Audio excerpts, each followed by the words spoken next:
napapanood na nga ang adaptation ng hit Wattpad series na My Husband is a Mafia Boss. Oh my gosh, I'm sure dami ng fans sa kabang, lalo na online at sa TV. At kasama nga natin ang mga stars, si Joseph Marco at Ren Iscanio, na nandito po ngayon, napakasipag sa studio para ikwento ang success ng pilot. Congratulations first, guys. Thank you so much, Miss MJ. Grabe, na-achieve ang hirap ng comedy na ginawa mo rito, Ren. Sobra. As in, first time ko gumawa ng rom-com and satisfying kasi ang daming tawang-tawa and lahat sila positive talaga yung comments and mga reviews. Oo. Si Mafia Boss, kamusta naman yung what was the best comment that you got from your fans? Oh, and fans of the novel itself? Well, nakakataba ng puso kasi sinasabi nila para daw kaming hinugot sa libro. Yeah. Parang lumabas sa libro. Tuwang-tuwa sila. Alam ko, double-edged sword pag ino-offeran po sa yung mga artists natin ng Wattpad series, lalo na pag may mga ilang million reads ang My Husband. 390. 390 million Yeah. reads, guys. Sobrang double-edged sword kasi kinakabahan sila sa batikos o pagmamahal na makukuha nila. Pero nakuha niyo yung pagmamahal. So, wow! Congrats, guys.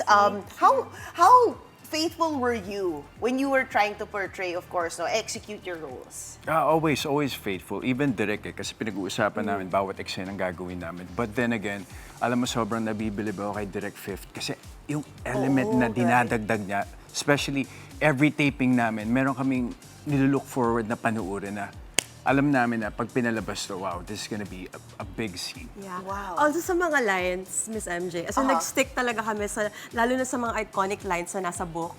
Sinunod talaga namin lahat. Kasi yun yung kinikrave ng mga readers So kailangan talaga namin ibigay sa kanila. Oo. Wait lang, lilisa ko ng konti. May nag-comment kasi sa isa sa mga interview nyo, ba't daw nung tinatanong ko si Joseph Marco tungkol sa mga rescue cats niya, mas alam mo pa raw yung ilan yung rescue cats niya kaya sa kanya. Anong closeness na ba ito? Kasi lagi po kasi kami nag-uusap. So, lagi niyang kinikwento lahat din talaga sa akin. So, yun, may idea ako sa lahat ng bagay. Minsan mas alam mo na daw yung sagot kaysa kay Joseph Pero siya yung tinatanong ko daw. Kaya ako na lang po yung Siya na yung tanongin sasagot. niyo. Kasi, Wow. But really, how's the camaraderie between both of you, the chemistry? And your friendship feels like it goes beyond the screen.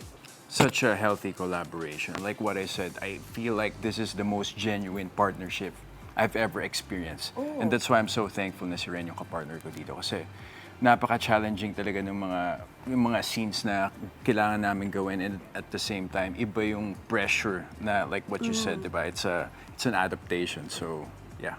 yeah, we're very lucky actually, Miss MJ. Hindi lang sa amin dalawa, kundi sa lahat ng kasama namin. Yeah. Kasi sobra yung pressure and sobra yung expectation sa mga tao sa book. So parang ang laking bonus, ang laking hinga para sa amin na lahat kami magkakasundo, lahat kami parang hindi nahihirapan to connect with each other, lalo kami sa isa't isa. So parang yung work minsan parang hindi mo nararamdaman na nag-work kayo kasi, diba, masaya.